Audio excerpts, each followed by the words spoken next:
बहुत अरसा हुआ एक दिन बताया था मुझे उसने, बनाना कुछ नहीं आता।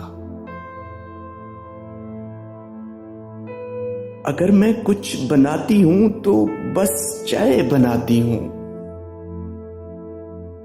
पियोगे ना?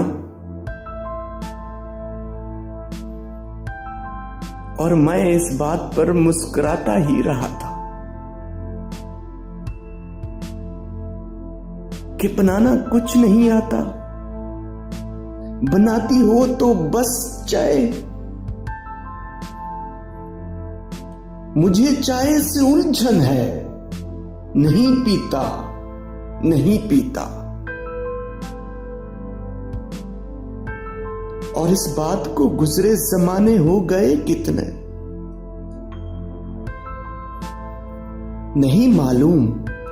नहीं मालूम मुझको कि वो कैसी है, कहां पे है।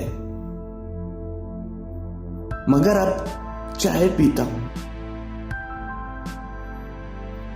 अब चाय पीता हूं, बड़ी कसरत से पीता हूं, बड़ी हसरत से पीता हूं। मगर अब चाय पीता हूं।